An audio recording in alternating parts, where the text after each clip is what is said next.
Contents of this program may not necessarily represent the views of Ummah Channel.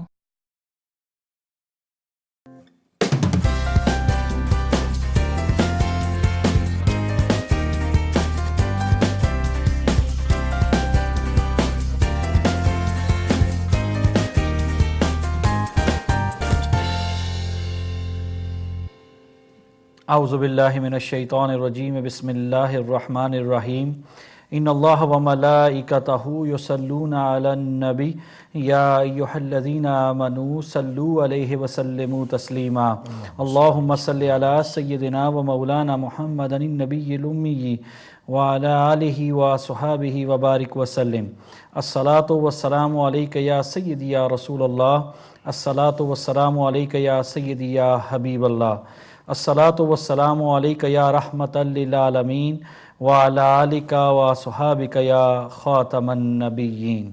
ناظرین محترم، السلام علیکم ورحمۃ اللہ تعالی وبرکاتہ۔ میں ہوں شہزاد احمد قادری اور آپ دیکھ رہے ہیں یہ weekly programme on evening with بحمدہ تعالی۔ یہ پروگرام یوزلی تو آپ ریکارڈڈ دیکھتے ہیں، لیکن آج امہ چینل کے اس خوبصورت اسٹوڈیو سے یہ پروگرام آپ لائیو اور براہ راست الحمدللہ دیکھ رہے ہیں، اور تھوڑی ہی دیر بعد لائیو کالز بھی آپ کے لیے اوپن ہو جائیں گی۔ ناظرین محترم، آپ کو پتہ ہے اور جو ہمارے ریگولر ویورز ہیں جو الحمدللہ ہمارے پروگرامز دیکھا کرتے ہیں، ان کو اس بات کا علم ہے کہ ان ایوننگ ود پروگرام کے اندر میں ایسی شخصیات کو مدعو کرتا ہوں جنہوں نے اللہ سبحانہ و تعالی اور سرکار دو عالم صلی اللہ تعالی علیہ وبارک وسلم کی توحید اور رسالت اور سرکار دو عالم صلی اللہ تعالی علیہ وبارک وسلم کی سنتوں پر عمل کرتے ہوئے زندگی گزاری اور پھر ایک بہترین نام کمایا۔ اللہ تعالیٰ نے عزتوں سے نوازا، اللہ سبحانہ و تعالیٰ نے رفتوں سے نوازا، اللہ سبحانہ و تعالیٰ نے ایک ایسا مقام عطا فرمایا کہ آج دنیا ان کو سنتی بھی ہے، دیکھتی بھی ہے اور پھر ان سے رہنمائی بھی حاصل کرتی ہے۔ یہ ہر ایک بندے کا اعزاز نہیں اور یہ ہر ایک بندہ یہ مقام جو ہے وہ حاصل نہیں کر سکتا، لیکن جو لوگ محنت کرتے ہیں، کوشش کرتے ہیں، کاوش کرتے ہیں، دین کی محبت رکھتے ہیں، سرکار دو عالم صلی اللہ تعالی علیہ وبارک وسلم کا وہ پیغام جو آپ نے اپنے صحابہ پاک رضوان اللہ تعالی علیہم اجمعین کو دیا، وہی میسج آج کم و بیش 1450 سال کے بعد وہ بھی ان کے حصے میں آیا اور عام کرنے کی کوشش کی۔ آج تو الحمدللہ سوشل میڈیا کا دور ہے، ٹی وی کا دور ہے، اور ایک کمرے کے اندر بیٹھ کر پوری دنیا سے الحمدللہ مخاطب ہو سکتے ہیں، اور دین مبین اسلام، یہ جو خوبصورت دین جو سرکار دو عالم صلی اللہ تعالی علیہ وبارک وسلم نے ہمیں عطا کیا، اور اس دین کا شکریہ ادا ہم اللہ سبحانہ و تعالی کا شکریہ ادا کرتے ہیں کہ ہمیں ایسا دین عطا فرمایا، کیونکہ اگر یہ دین نہ ہوتا تو سرکار دو عالم صلی اللہ تعالی علیہ وبارک وسلم جو بہترین امت اور بہترین امتی بن کر اور بہترین نبی بن کر، بہترین نبی کی ہم امت بن کر آج جو ہے الحمدللہ یہاں پر اپنے دنیا اور آخرت کو سنوارنے کی کوشش کرتے ہیں۔ آج میرے ساتھ کراچی پاکستان سے ایک ایسی شخصیت جو اس پروگرام کے اندر تشریف لائے، میری آج ان سے پہلی ملاقات ہے۔ میں نے ان کو بارہا دیکھا، سنا، اور ان کی گفتگو اور انداز سے متاثر ہوا اور دل چاہا کہ ایک دن ملاقات ہو۔ اللہ تعالیٰ نے یہ موقع عنایت فرمایا، اور میں آج پیر طریقت رہبر شریعت پیر سید مظفر حسین شاہ صاحب دامت برکاتہم العالیہ جو آج الحمدللہ اس پروگرام کی زینت بنے ہیں، میں ان کو پروگرام کے اندر ویلکم کرتا ہوں۔ حضرت السلام علیکم ورحمۃ اللہ تعالی وبرکاتہ۔ وعلیکم السلام ورحمۃ اللہ وبرکاتہ۔ حضرت بہت شکریہ، آپ امہ چینل پر تشریف لائے، اور بالخصوص ان ایوننگ ود اس پروگرام کے اندر میں دل کی اتھاہ گہرائیوں سے میں آپ کا شکر گزار ہوں، اور یقیناً آپ کی خدمت میں آج بہت زیادہ لوگوں نے ٹیکسٹ بھی کیے اور میسیجز بھی پہنچائے کہ دعاؤں کی بھی درخواست جو ہے وہ سب جو ہے وہ آپ کی خدمت میں کر رہے ہیں. تو بہت شکریہ آپ تشریف لائے. میں بھی بہت مشکور ہوں آپ کا، جزاک اللہ، آپ کے اس مبارک چینل کا، آپ کی تمام ٹیم کا، اور آپ کی اس محبت اور خلوص کا، کہ اللہ رب العالمین آپ کو اس کا اجر عطا فرمائے، اور اتنی سعادت اور اتنی برکت اللہ آپ کو عطا فرمائے. آمین. حضرت میں نے صرف اور صرف آپ کو یا تو ٹی وی چینل پر دیکھا ہے، سنا ہے، اور جو بندہ ٹی وی کے ذریعے جیسے آڈینس کے، جیسے میں بھی ایک آڈینس بن کر آپ کو دیکھتا رہا، سنتا رہا، اس کے علاوہ پرسنل لائف کے متعلق مجھے کوئی پتہ نہیں، اور آج میں نے کوئی پریپریشن نہیں کی، کیونکہ میں سمجھتا ہوں کہ آج میں بھی وہ جاننا چاہتا ہوں. میرے حق میں یہ الحمدللہ پروگرام آیا، اور سوال وہ میں کرنا چاہتا ہوں جو عوام کی زبانوں پر ہوں گے. تو میں سمجھتا ہوں کہ یہ میرے لیے ایک اپرچونٹی ہے، اور میرے ویورز جو الحمدللہ آپ سے بڑی محبت کرتے ہیں، ان کے لیے یہ اپرچونٹی ہے کہ آپ کی پرسنل لائف کے حوالے سے انشاءاللہ بہت کچھ وہ جانیں گے، سیکھیں گے. اور یہ ایک تربیتی پروگرام ہوگا، کیونکہ بہت سارے احباب اپنے بچوں کی تربیت کرنا چاہتے ہیں لیکن پتہ نہیں کہ کیسے کریں. بہت سارے ایسے لوگ ہیں جو پریشانیوں کے اندر مبتلا ہیں کیونکہ انہوں نے اپنی اولادوں کو ٹائم نہیں دیا، اور پھر اس یو کے اندر یا یورپ کے اندر رہ کر لوگ اس لحاظ سے پریشان ہے کہ ہماری اولاد جو ہے وہ دین سے دور ہے. تو آپ جیسی شخصیت کو دیکھ کر، سن کر تو پتہ چلے گا کہ ایک بندہ جس کو اللہ تعالیٰ نے اتنی عزتوں سے نوازا، اس کے والدین نے اس کی کیسی تربیت کی، اس نے کہاں پڑھا، کیسی تربیت پائی، کیسا ماحول جو ہے وہ پایا بچپن کے اندر اور جوانی کے اندر، اور پھر کہاں سے اس نے تعلیم حاصل کی، کن لوگوں کے ساتھ اس کا بیٹھنا تھا، کن لوگوں کے ساتھ اس کی صحبت تھی.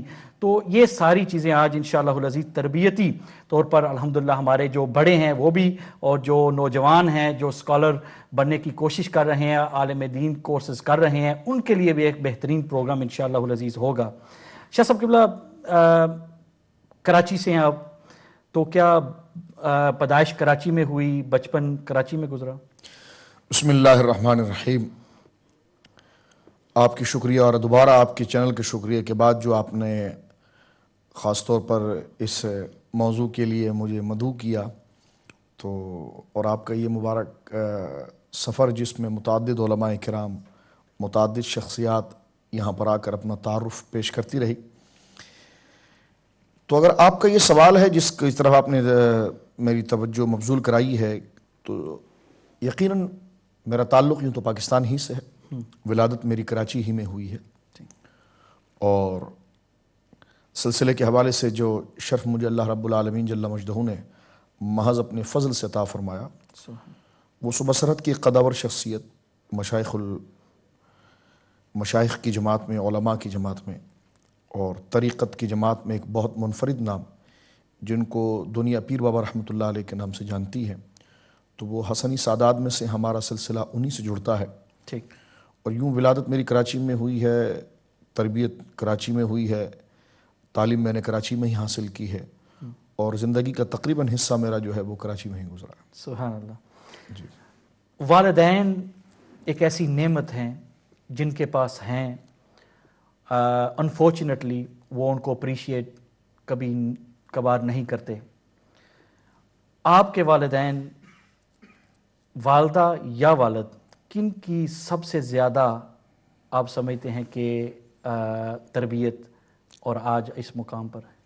دیکھیے، یہ تو میں اپنے حوالے سے یہ کہوں تو یہ دونوں کی تربیت اور دونوں کی ایک گہری نظر تربیت کے حوالے سے رہی، کہ جس سے اللہ رب العالمین جل مجدہ نے انہی کی محنت سے مجھے یہ راستہ عطا فرمایا اور یہ سود عطا فرمائی. میرے والد گرامی جن کا نام الحاج سید نوبت شاہ قادری چشتی ہے رحمۃ اللہ علیہ، سلسلہ نسب کے حوالے سے جس طرح کہ میں نے عرض کر دیا کہ سادات کی جس شاخ سے ان کا تعلق تھا، اور طریقت کے اندر ہندوستان کے اندر ایک بہت مبارک جگہ، بہت مشہور جگہ پیلی بھیت شریف، جی، وہاں پر حضور شاہ جی محمد شیر میاں رحمۃ اللہ تعالیٰ علیہ ایک بہت بڑے اجلہ اولیاء میں سے گزرے ہیں.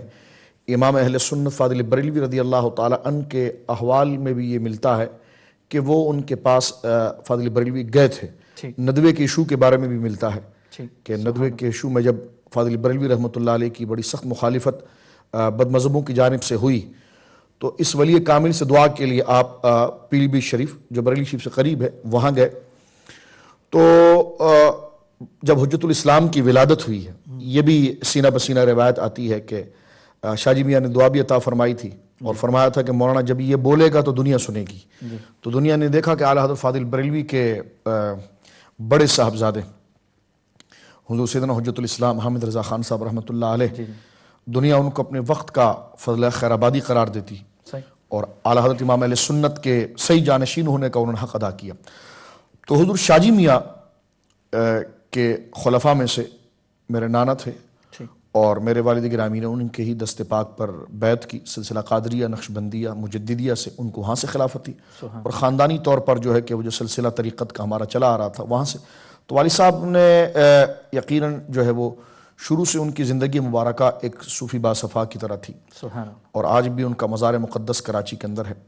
تقریباً 40 سال سے زیادہ کا عرصہ ان کا لوگوں کے تزکیے اور لوگوں کو صحیح عقیدہ اور ان کے اعمال اور ان کے اخلاق کی درستگی کے لیے ان کی گزری اور 40 سال سے زیادہ کا یہ عرصہ. تو الحمدللہ یہ اللہ رب العالمین کی توفیق تھی قبلہ کہ اللہ نے یہ فضل عطا فرمایا کہ ہماری آنکھ اس گھر میں کھلی جہاں پر ایسا مشفق اور ایسا بیدار اور ہر حالات سے بالکل واقف شخص کہ گھر میں ہمیں اللہ رب العالمین نے پیدا کیا. تو والد صاحب کی مکمل نگرانی جہاں مریدین پر اس حوالے سے تھی تو اپنی اولاد کے حوالے سے خاص طور پر تھی. تو بالخصوص شریعت مطہرہ کی پابندی، اولیاء کاملین سے محبت، سرکار دو عالم صلی اللہ علیہ وسلم کی محبت تو اصل الاصول ہے، صحابہ کرام رضوان اللہ اجمعین کی محبت، اہل بیت اولیاء کی محبت اور بالخصوص ایک عملی طور پر پریکٹیکل طور پر جو گھر سے یہ میسج ملا کہ ظاہر سی بات ہے کہ دیکھیے کہ بچے کے لیے قبلہ اپنے والد کی زندگی سب سے بڑا رول آف ماڈل ہوتی ہے کیونکہ وہ تو بالکل بلائنڈ ہوتا ہے اپنی زندگی کے اندر. یہ الگ مسئلہ ہے کہ علم نفسیات کا بھی قاعدہ ہے کہ انسان جو ہے وہ فطرتاً تقلید پسند ہوا ہے کہ وہ کسی کو رہنما بنا کر اس کے پیچھے چلنا چاہتا ہے. تو ایک بچے کے لیے سب سے بڑا رہنما اس کا والد ہوتا ہے اور اس کی والدہ ہوتی ہے. والد اس اعتبار سے کہ بیٹے کے لیے کہ والد اس اعتبار سے اس کے لیے بہت بڑا رہنما ہوتا ہے کہ وہ اپنے باپ کی ایک ایک عادات اور خصلت کو نقل کرتا ہے. یہ ہر شخص اپنے بچے کے حوالے سے یہ دیکھ سکتا ہے.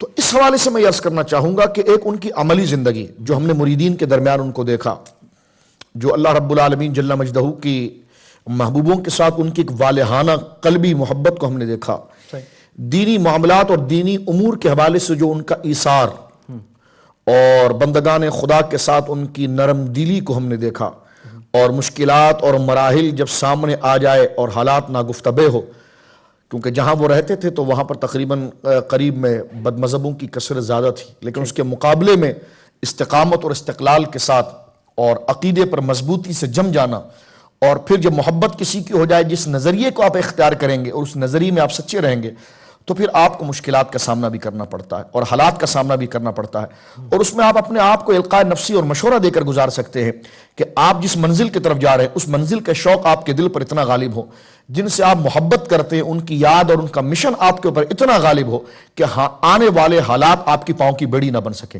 تو میں ایک تحدیث نعمت کے لیے عرض کرتا ہوں کہ تمام اولیاء کاملین کا فیضان میرے والد گرامی پر رہا اور ان کی زندگی مبارکہ سے ہم نے استقامت کو سیکھا، صبر کو سیکھا، یہ سیکھا کہ بیٹا سب کچھ ہو جائے دین فروشی نہیں ہونی چاہیے، بزرگوں کے نام پر سودا نہیں ہونا چاہیے، اور اصل رسول جو ہمارا دین ہے وہ حضرات اولیاء سے محبت ہے. اور میں ایک بات عرض کروں کہ میں نے بڑے والہانہ طور پر حضور خواجہ غریب نواز رحمۃ اللہ علیہ، حضور غوث الاغواث غوث الثقلین رضی اللہ تعالیٰ عنہ کے ساتھ جو ان کی والہانہ ایک محبت دیکھی ہے، تو میں ایک بات یہ عرض کر سکتا ہوں کہ شعور کی منزل پر جا کر دینی مسائل کو سمجھنا جہاں پر ایک بیداری پیدا ہوتی ہے وہ ایک الگ بات ہے، لیکن سب سے پہلے ہمارے کانوں میں یوں سمجھ لیجیے کہ پیدائش کے بعد جو ذکر گونجا ہے وہ سرکار غوث اعظم رضی اللہ تعالیٰ عنہ حضرات اولیاء کا. تو اس اعتبار سے اللہ رب العالمین کا فضل ہے، ھذا من فضل ربی، یہ محض اللہ رب العالمین کا فضل ہے کہ اللہ نے ایسے گھر میں مجھے جو ہے کہ وہ پیدا کیا کہ جہاں کا ماحول الحمدللہ اہل سنت کے عقائد، اولیاء سے محبت و عاشقی، حضرات اہل بیت سے محبت، صحابہ کے ذکر کے ساتھ، ان کے آراس، ان کے ایام کے ساتھ. تو یوں سمجھیے کہ یعنی غیر محسوسی طور پر وہ چیز عادت کے اندر منتقل ہوتی چلے گئی.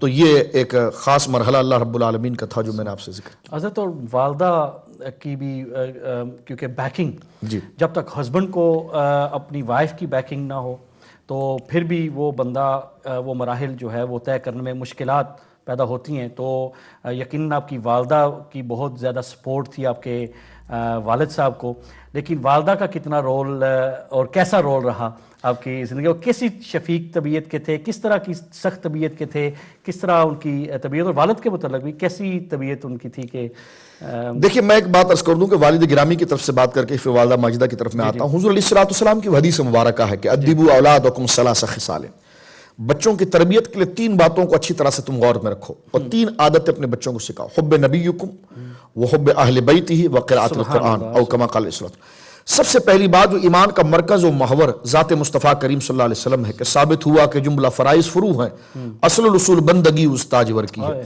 تو سید عالم صلی اللہ علیہ وسلم کی عقیدت اور محبت صرف لفاظی کے طور پر نہیں قبلہ کہ یہ کرو نہیں، عملی طور پر، کیونکہ بچہ زیادہ باتیں، بچہ جس چیز کو ایڈاپٹ کرتا ہے وہ زبانی باتوں کو نہیں کرتا بلکہ باڈی لینگویج کو کرتا ہے. تو لہٰذا اس حوالے سے ہم نے اپنے والد گرامی کو جو عشق مصطفیٰ کریم صلی اللہ علیہ وسلم کا پیکر دیکھا تو وہ ایک عملی طور پر وراثت سامنے آئی. پھر امام علی مقام رضی اللہ تعالیٰ عنہ سے والہانہ محبت، صحابہ سے محبت، وہ، اور پھر میں نے خود قرآن شریف اپنے والد صاحب سے گویا کہ پڑھا. ایک بات تو یہ ہے. دوسری بات ہے کہ والدہ ماجدہ اللہ انہیں غریق رحمت فرمائے، تو وہ والد صاحب کی تربیت میں ہماری بڑی معاون تھی. یوں تو الحمدللہ میرے 7 بھائی ہیں اور 2 بہنیں ہیں، تو ہم 9 ہیں اور میں سب سے چھوٹا تھا. سب سے چھوٹے؟ اچھا. تو سب سے چھوٹا بھائیوں میں یا فل فیملی؟ سب میں، فل فیملی. بھائیوں میں بھی سب سے چھوٹا. اچھا. جی ہاں، بھائیوں میں بھی سب سے چھوٹا اور فل فیملی میں بھی سب سے چھوٹا. لیکن کبھی ایسا نہ ہوا کہ والد صاحب کا وہ حکم جو دین اور شریعت کے عین مطابق رہا، اللہ اس کے رسول کے حکم کے مطابق رہا، نمازوں کی پابندی، جھوٹ نہ بولنا، چوری نہ کرنا، اس میں کبھی ہم نے دیکھا کہ والدہ کی محبت اتنی غالب نہیں آئی اور وہ بیجا نہیں ہوئی، بے اعتدال نہیں ہوئی کہ جس میں وہ اس چیز کو کراس کر جائے اور ہمارے کسی عیب پر پردہ رکھے. نہیں، بلکہ ان کی طرف سے بھی ہمیں گھر کے اندر وہ محبت جو ایک ماں دیتی ہے الحمدللہ وہ پوری ملی. جو ایک ماں کی ممتا ہے الحمدللہ وہ پوری ملی کہ میرے پاس الفاظ نہیں ہیں ان کے بیان کرنے کے لیے کہ ماں کی محبت جیسی ماں کی محبت ہوتی ہے. کون سی ایسی بات ہے جو آپ کو یاد ہے آج بھی؟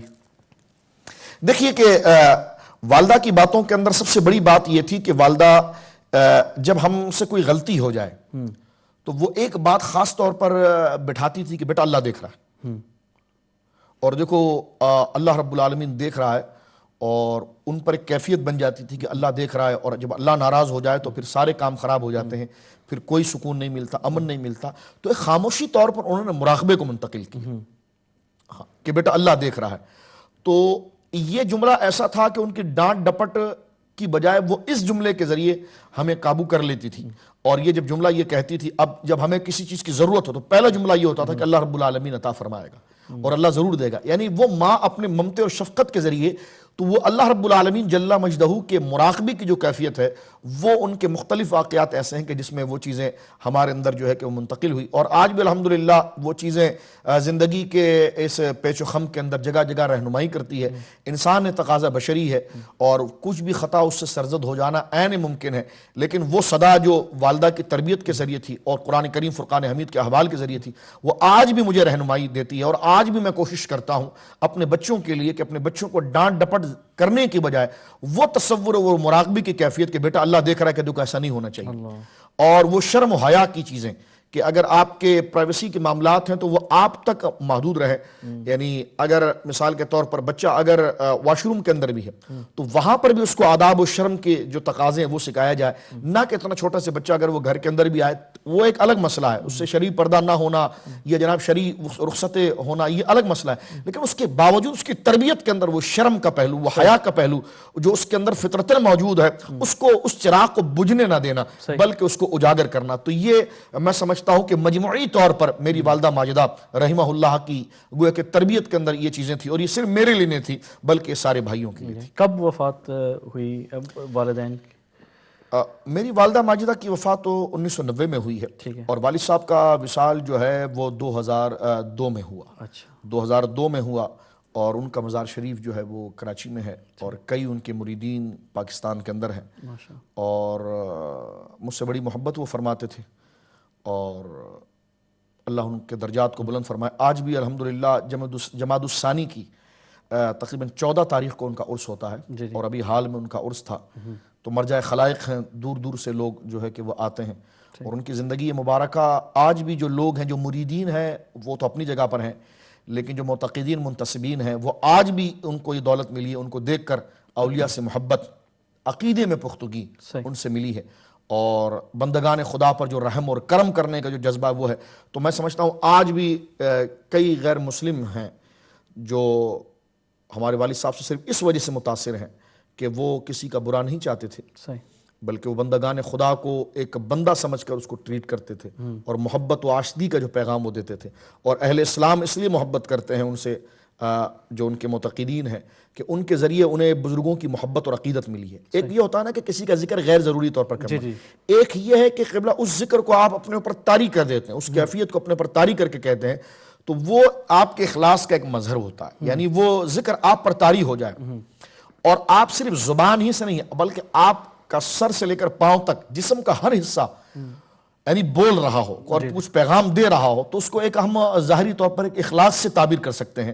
تو میں سمجھتا ہوں کہ جو لوگ ان کے سے معتقد ہیں یقیناً وہ بھی دیکھ بھی رہے ہوں گے، ان تک پیغام پہنچے گا بھی، تو مجھے کثرت کے ساتھ جو وہ چیز پہنچاتے ہیں اور بولتے ہیں وہ یہی کہتے ہیں کہ ان کی صحبت میں بیٹھ کے ہمیں تذبذب جو ہمارے اندر تھا وہ دور ہو گیا، اور حضرات اولیاء کے ساتھ اور عقیدہ اہل سنت پر جو تھا وہ ایک مضبوطی آ گئی، اور بالخصوص جو یہ دنیا کے اندر جو انسان کے اوپر اہل حق کے اوپر جو معاملات آتے ہیں تو اس میں صبر و استقامت ان کی تلقین کے ذریعے بھی عمل کے ذریعے، جس طرح کہ داتا صاحب علیہ الرحمہ نے لکھا ہے، کیونکہ یہ وہ لوگ ہیں، میں اس حوالے سے نہیں عرض کر رہا کہ یہ تو الحمدللہ شرف ہے میرے لیے کہ میرے والد گرامی ہیں، لیکن اس حوالے سے کہ ان کی زندگی مبارکہ کے اندر ہم نے صوفیہ کی چلتی پھرتی تعلیم ان کو دیکھا، الحمدللہ۔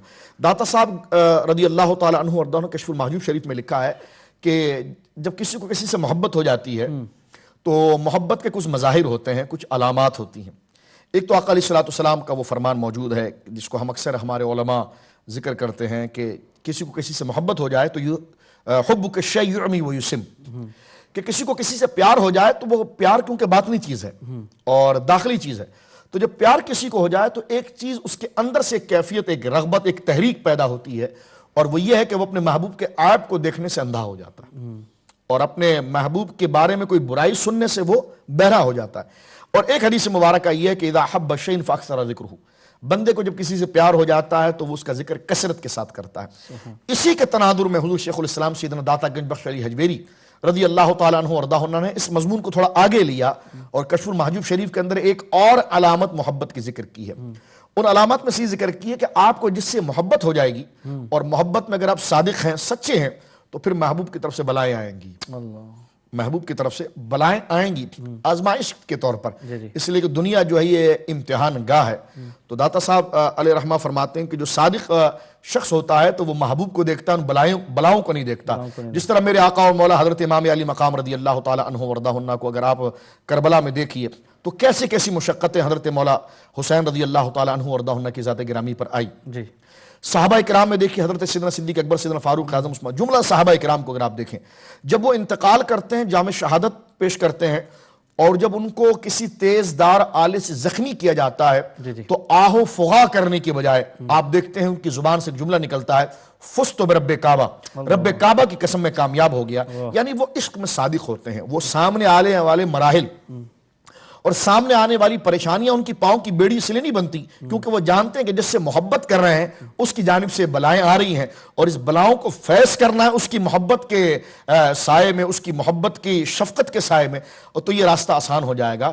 تو داتا صاحب نے ایک حوالہ لکھا ہے حضرت ابو بکر شبلی رحمۃ اللہ علیہ کا، فرماتے ہیں کہ حضرت ابو بکر شبلی رحمۃ اللہ علیہ کو لوگوں نے مجنون سمجھ کر ان کو قید خانے میں بند کر دیا، تو کئی مریدین معتقدین، نام لینے والے تو کئی ہوتے ہیں لیکن وہ چند ہوتے ہیں جو اپنے مرشد کے یا اپنے اصل محبوب کے مزاج کو جاننے والے ہوتے ہیں۔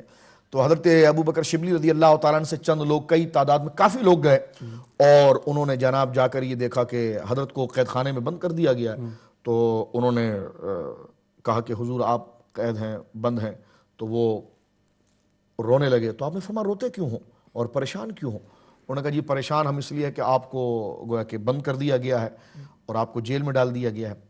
تو فرمایا مجھے جیل میں ڈال دیا گیا تو تمہیں پریشانی کیوں ہے؟ تو کہا جی ہم آپ سے محبت کرتے ہیں. وقفے کا ٹائم تو نہیں ہو رہا؟ جی آپ بات مکمل کر لیں. ہاں تو میں 1 منٹ میں ذرا چند سیکنڈ میں مکمل کر لیتا ہوں ایک پیغام کے حوالے سے. تو انہوں نے کہا کہ ٹھیک ہے تم مجھ سے محبت کر لے اس لیے پریشانی تم پر ہے؟ تو کہا ہاں پریشانی ہے. تو آپ نے زمین سے پتھر اٹھایا اور ان کو مارنا شروع کیا. تو وہ سب بھاگنے لگے. تو فرمایا بھاگ کیوں رہے ہو؟ اگر مجھ سے محبت کرتے ہو تو میری بلائیں تو برداشت کرو. تو یہ میرے لیے اور ناظرین کے لیے یہ ایک پیغام اس واقعے کے اندر ہے کہ ہم اللہ رب العالمین جل مجدہ کے محبت کے مدعی ہیں اور رسول کریم صلی اللہ علیہ وسلم کی رسالت کے مدعی ہیں. تو ہمیں چاہیے کہ پھر جو آزمائش آئیں تو ان سے ملاقات اور ان سے ملنے اور ان کی محبت کے جوش کو اتنا مضبوط رکھیں کہ یہ پریشانیاں ہمارے پاؤں کی بیڑی نہ بنے بلکہ پھولوں کی سیج بنے ان کی شوق اور ان کی محبت کی خاطر. اور یہ پرخطر دنیا کو ہم بڑی آسانی سے ان کی محبت کی روشنی سے اور اس کی نرمی سے ہم عبور کر سکیں. انشاءاللہ جزاکم اللہ خیر.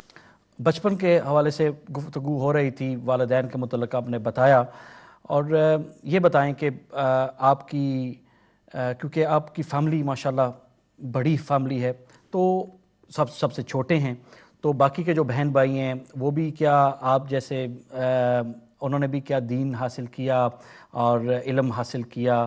دین حاصل کرنا اس لحاظ سے کہ علم حاصل کیا انہوں نے، تو کیا ان کی بھی ایجوکیشنل لائف یعنی کہ اکیڈیمک لائف یہی تھی؟ دیکھیے الحمدللہ ہم سارے بھائیوں نے، والد صاحب نے تمام کو بڑی اچھی عصری اور دینی تربیت سب کی کرائی اور سب کو قرآن کریم فرقان حمید کا جو ابتدائی سلسلہ اور ابتدائی باتیں جو ایک مسلمان کو جاننا ضروری، جو حضور علیہ الصلوۃ والسلام کا فرمان ہے کہ طلب العلم فریضۃ علی کل مسلم، ہر مسلمان پر علم دین حاصل کرنا فرض ہے. جو اس فرائض ہیں اس حوالے سے اور جو ان فرائض کے شرائط ہیں، جو ضابطے ہیں، جو ادائیگی، اس حوالے سے یہ تو الحمدللہ والد صاحب نے اپنی زندگی کے اندر جو ہے کہ سب بھائیوں کو اور بہنوں کو اس کی تربیت دی. قرآن شریف آپ نے خود پڑھایا اور یہ کہ ساری تربیت کا سلسلہ یہ رہا. لیکن خاص طور پر جو ہے کہ ہم 2 بھائی ہیں جی جو والد صاحب نے جن کو خاص طور پر تجویز کیا ہے. تو میرے ایک بڑے بھائی ہیں سید سلطان شاہ، جی جی وہ اس وقت جو ہے کہ والد صاحب کی مزار شریف پہ سجادہ وہی ہیں. ٹھیک ہے. تو وہ ہیں. تو مجھے باقاعدہ پھر والد صاحب نے، کیونکہ والد صاحب کو بڑی عقیدت خطیب پاکستان سے تھی رحمۃ اللہ تعالیٰ علیہ، تو وہ چاہتے تھے کہ تبلیغ کا سلسلہ ہمارے گھر میں جس طرح خاندان سے رہا اور آباء و اجداد سے رہا تو وہ چلے. تو پھر والد صاحب نے اس بارے میں بہت کوشش کی. ایسا نہیں کہ بس منہ اٹھا کر بھائی کون سا مدرسہ کھلا ہے، کہا یہ اچھا مدرسہ ہے، کہا اچھا اتنی عمارت ہے اس کی، اچھا یہ 8-10 منزل عمارت، اچھا اتنا اچھا کھانا دیا جاتا، اچھا اتنا اچھا رہائش. ایسا نہیں کیا بلکہ نظریے کے حوالے سے ٹھوک بجا کر بات کی. کون ہے، کون عقیدے کے، کس نظریے کے، کیا پڑھاتے ہیں، کس طرح پڑھاتے ہیں، پڑھانے والے کون ہیں، پڑھانے کا انداز کیا ہے، کیا وہی انداز ہے جو سلف و صالحین کا تھا. تو الحمدللہ والد صاحب نے اس بات کی کھوج کی اور میرا داخلہ الحمدللہ اہل سنت و جماعت کی قدیم دینی درس کا، پاکستان کے اندر قدیم دینی درس کا دارالامجدیہ میں جی جی والد صاحب نے جو ہے کہ میرا داخلہ وہاں کرایا. اور کچھ میں جامعہ کے حوالے سے عرض کر دیتا ہوں کہ مصنف بحری شریعت اور خلیفہ فاضل بریلوی حضور صدر الشریعہ مولانا امجد علی قادری العازمی رحمۃ اللہ تعالی علیہ کے اجلہ خلفاء میں سے تھے. مفتی اعظم پاکستان مفتی ظفر علی نعمانی صاحب رحمۃ اللہ علیہ، ٹھیک، سینٹ میں بھی رہے جی، اور رویت ہلال کے چیئرمین بھی ایک عرصے تک آپ رہے. بہت باوقار، بہت بڑے تاجر بھی تھے، سیاست میں بہت بڑا اقدام تھا ان کا. اور پاکستان کی سرزمین پر علماء کے حوالے سے جنہوں نے سب سے بڑا کام کیا ہے، جیسا محدث اعظم ہیں علامہ کاظمی شاہ صاحب رضی اللہ عنہ، اس میں ایک بہت بڑا نام حضور مفتی اعظم پاکستان مفتی ظفر علی نعمانی رحمۃ اللہ علیہ. انہوں نے دارالامجدیہ کی بنیاد ایک چھوٹے سے کمرے پر جو ہے کہ وہ 47-48 کے قریب جو ہے وہ کراچی میں رکھی. بعد میں وہ جامعہ منتقل ہو گیا. کراچی میں ایک جگہ ہے بہادر آباد، اس کے ساتھ پھر وہ جگہ لی گئی اور وہاں پر غالباً 65 کے بعد دارالعلوم وہاں پر منتقل ہوا. ایک بہت بڑی شخصیت پاکستان کا ایک بہت بڑا نام حضور شیخ الحدیث و تفسیر حضرت علامہ عبد المصطفیٰ ازہری صاحب رحمۃ اللہ علیہ، کہ آئین پاکستان میں جن کی جو ہے کہ وہ مسلمان کی تعریف انہی کے نام سے اور انہی کی ایما اور انہی کی تشریح کے تحت داخل کی گئی ہے. ایک بہت بڑا نام قائد سنت علامہ شاہ احمد نورانی صدیقی رحمۃ اللہ علیہ کے ساتھ چلنے والی ایک بہت باوقار شخصیت. تو مفتی ظفر علی نعمانی رحمۃ اللہ علیہ نے اس مدرسے کی بنیاد رکھی ہے دارالامجدیہ کی. تو میں نے الحمدللہ باقاعدہ والد صاحب نے لے جا کر وہاں پر جو ہے کہ وہ داخلہ میرا کرایا اور بڑے اجلہ استاد اس وقت مفتی وقار الدین صاحب رحمۃ اللہ علیہ جو اس پاکستان کا ایک بہت بڑا نام اور حضور صدر الشریعہ مولانا امجد علی قادری رحمۃ اللہ علیہ کے تلمیذ ارشد اور بہت بڑی شخصیت. اس کے بارے میں یوں سمجھ لیجیے علامہ کاظمی شاہ صاحب رحمۃ اللہ علیہ جیسی شخصیت اپنے فتاوے کو وہاں بھیجا کرتی, یعنی تحریر فرمانے کے بعد فتاوے وہاں. بلکہ ہم نے استاذوں سے یہ سنا کہ سرکار حضور حکیم الامت مفتی احمد یار خان نعیمی رحمۃ اللہ علیہ جب کسی مسئلے پر قلم اٹھاتے اور وہ مسئلہ باہم کوئی مختلف فی ہوتا تو اس میں اہل سنت کی آراء کو واضح کرنے کے لیے, تو اس وقت غزالی زماں ان کو یہ کہتے تھے کہ اس کی تصدیق کے لیے اور اس کی تصویب کے لیے, اس پر نظر ثانی کے لیے کراچی مفتی وقار الدین صاحب رحمۃ اللہ علیہ کی طرف آپ بھیجیں. تو اس کو جس طرح کے محدث اعظم پاکستان رحمۃ اللہ علیہ کا مدرسہ فیصل آباد کے اندر جو ایک مرکز اہل سنت قرار پایا, غزالی زماں کا انوار القرآن ایک مرکز اہل سنت قرار پایا, حضور سیدنا مولانا دیدار علی شاہ صاحب رضی اللہ تعالیٰ عنہ کا حزب الاحناف اہل سنت کا ایک مرکزی ادارہ قرار پایا, اسی طرح دارالامجدیہ جو ہے فاضل بریلوی رحمۃ اللہ علیہ اور جملہ سواد اعظم شاہ عبدالحق محدث دہلوی رحمۃ اللہ علیہ, امام حریت شاہ فضل خیر آبادی رحمۃ اللہ علیہ, حضور قیوم زمانی مجدد ثانی رحمۃ اللہ علیہ. تو یہ اکابر جتنے علماء اہل سنت ہیں, ان کی تمام تعلیمات تشریحات جہاں مکمل طور پر پڑھائی گئی, ان کے نظریے کو دیا گیا سواد اعظم جو 1400 سال سے چلا آیا, وہ دارالامجدیہ کی ایک مرکزیت تھی. بڑے اجلہ استاد نے وہاں پر پڑھایا, تو والد صاحب نے باقاعدہ جب ان تمام چیزوں کو دیکھا کہ ہاں یہ تمام چیزیں ہیں, کہ پوری کرائیٹیریا جو ہے جی ہاں جب تک میٹ نہیں ہوئی, جی بالکل, اس کے بعد مجھے وہاں بھیجا, اور باقاعدہ جب میں پڑھ کر گھر آتا تو اسباق کے بارے میں پوچھنا اور فاضل بریلوی کے آراس میں باقاعدہ شریک ہونا, ان علماء سے رابطہ رکھنا. تو یہ مکمل ایک نگہداشت کر کے جو ایک فریضہ ہے اس کو بڑے احسن طریقے والد صاحب نے. حضرت ماشاءاللہ ویسے تو مجھے پتہ ہے کہ الحمدللہ کیونکہ آپ میرے سامنے بیٹھے ہیں, پوری دنیا آپ کو جانتی ہے, علم کے لحاظ سے الحمدللہ آپ کو اللہ تعالیٰ نے یہ دولت جو ہے وہ عطا کی ہے. لیکن اسٹوڈنٹ دو قسم کے ہوتے ہیں, ایک ہوتا ہے ذہین, ایک ہوتا ہے محنتی. تو دونوں مکس بھی ہوتے ہیں. آپ اپنے آپ کو کیا محنتی زیادہ سمجھتے ہیں یا کہ آپ زیادہ ذہین تھے اس لیے آپ کامیاب الحمدللہ ہو گئے؟ یہ محض اللہ رب العالمین کی عطا تھی اور اس کا فضل تھا, اور استاذوں کی دعائیں تھیں, اساتذہ کی دعا تھی اور اساتذہ کی محبت تھی, اور پھر پڑھانے والے اساتذہ ہمارے ایسے گزرے جس میں ایک بہت بڑا نام شیخ الحدیث علامہ افتخار احمد رضوی صاحب کا ہے, جو جنت البقیع میں آرام فرما رہے ہیں, ان کا ہے. تو شیخ الحدیث و تفسیر علامہ مختار احمد قادری صاحب, جو سانِ نشتر پارک میں جو دہشت گردی ہوئی 12 ربیع الاول شریف کو, اور 62 کے قریب علماء نے جام شہادت نوش کے اس دہشت گردی کا شکار ہوئے, اس میں ایک بہت بڑا نام اور ایک بہت بڑا نقصان جو اہل سنت کو پہنچا اور اہل محبت کو پہنچا. صحیح. تو وہ شیخ الحدیث و تفسیر علامہ مختار احمد قادری صاحب وہ شخصیت تھی. علامہ اسماعیل صاحب, تو ہمارے اساتذہ کی میں یہ سمجھتا ہوں کہ میرے اندر کوئی نکھار نہیں تھا, یہ سب اساتذہ کا ایک کرم اور ان کی دعائیں تھیں. اور پھر جو خداداد صلاحیت اللہ رب العالمین بچے میں رکھتا ہے, انسان میں رکھتا ہے, تو وہ اساتذہ اس کو کس طرح تراشتے خراشتے ہیں اور نکالتے ہیں. تو اس حوالے سے میں سمجھتا ہوں کہ اساتذہ کا اس میں بہت بڑا دخل رہا. کبھی اگر سبق دورانے یعنی کبھی یوں ہوا کہ ناغہ ہوا تو انہوں نے اپنے کمرے میں بلا کر اس سبق کے بارے میں سمجھایا بھی. کبھی آنے میں تاخیر بھی ہوئی تو دیگر اور امور جو تھے اس میں یعنی ان کی دعاؤں سے اور اللہ رب العالمین کے فضل سے, نبی کریم علیہ السلام کے کرم سے اس میں ذرا کامیابی رہی. تو پھر انہوں نے پردہ پوشی بھی کی, نہیں ٹھیک ہے اس کو کچھ نہ کہو, اس کو رہنے دو. جیسا دورہ حدیث بخاری شریف پڑھاتے وقت اگر کبھی جو ہے کہ وہ کسی دوران کہیں پر آنے میں تاخیر ہو گئی یا جناب جو ہے کہ وہ کسی اور مسئلے میں تاخیر ہوئی, تو اساتذہ اس میں گویا کہ اور ساتھی کے جناب دیکھیں مظفر شاہ نے یہ کر لیا, یا مظفر شاہ. کبھی کبھار ایسا بھی ہوتا ہے نا کہ فیورٹ اسٹوڈنٹ بھی بندہ ہوتا ہے, تو اس لحاظ سے بھی کافی لینینسی ہو جاتی ہے. کچھ اساتذہ کی جو ترجیحات تھی کہ جو دلائل ہم پڑھاتے ہیں اور جو نظریہ ہم دیتے ہیں, تو باقاعدہ یہ کہتے ہیں کہ تم جو ہے وہ مدرسوں تک محدود رہتے ہو, اور یہ ہے, اور چند دوستوں کا نام لیتے تھے کہ یہ وہ ہیں جو باہر جا کر لوگوں کی اصلاح بھی کرتے ہیں اور لوگوں کو بتاتے بھی ہیں. تو یہ اساتذہ کو یہ بات ذرا بھاتی تھی, اور وہ اس میں ہمیں بہت زیادہ تیاری کی طرف مائل کرتے تھے, اور باقاعدہ کیا تم گفتگو کرتے ہو, ممبر پر کیا کہتے ہو, باہر کیا کہتے ہو, لوگوں سے کیا بات ہوتی ہے. تو شروع سے شوق بھی تھا اس حوالے سے, تو اس کی طرف گویا کہ اساتذہ نے الحمدللہ وہ اندر کی صلاحیت جو ہے اس کو بیدار کیا. سبحان اللہ. حضرت 2-3 کالز بھی ہم لیں گے کیونکہ کچھ نہیں بلکہ ملینز کے حساب سے الحمدللہ امہ چینل پوری دنیا میں ہمیں لوگ دیکھ رہے ہیں. آپ سے محبت کرنے والے, آپ سے عقیدت رکھنے والے جو احباب ہیں ماشاءاللہ, وہ بھی شیئر کرنا چاہتے ہیں کچھ ویوز اور آپ کے شخصیت کے مطلب کچھ شاید آپ سے سوال بھی کرنا چاہیں. تو 2-3 صرف کالز میں انشاءاللہ پروگرام کے اندر لوں گا, لیکن ایک کالر ہمارے ساتھ ابھی لائن پر موجود ہے. دیکھتے ہیں کون ہے, کہاں سے. جی السلام علیکم. وعلیکم السلام ورحمۃ اللہ وبرکاتہ. جی کون اور کہاں سے؟ جی میں محمد علی بات کر رہا ہوں برمنگھم سے. جی جی کیا کہیے گا؟ اولاً تو میں ہدیۂ تشکر پیش کرنا چاہوں گا امہ چینل کی بارگاہ میں. انہوں نے ایسی خوبصورت شخصیت کو مدعو فرمایا اور ان کے علمی فیضان سے ہمیں مستفید فرمایا. میں حضرت صاحب سے ایک سوال کرنا چاہتا ہوں اگر اجازت ہو تو. جی بسم اللہ. کہ ہم دیکھتے ہیں کہ ہم ابھی اس دیار غیر میں یو کے اور یورپ کے رہنے والے مسلمانوں کے لیے ایک بہت بڑا نمائش فکریہ ہے کہ یوتھ کے لیے بہت کم کام ہو رہا ہے. ٹھیک.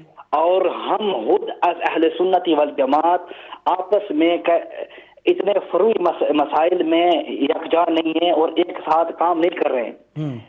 میں اس بات کو تسلیم کرتا ہوں کہ حضرت صلی اللہ علیہ وسلم نے فرمایا کہ امت میں فرقے ہوں گے, لیکن مجھے یوں محسوس ہوتا ہے شہزاد قادری صاحب کہ فقط اہل سنت اور جماعت میں اتنے فرقے بن گئے ہیں کہ کوئی ٹھیک ہے انشاءاللہ اس پر گفتگو کریں گے.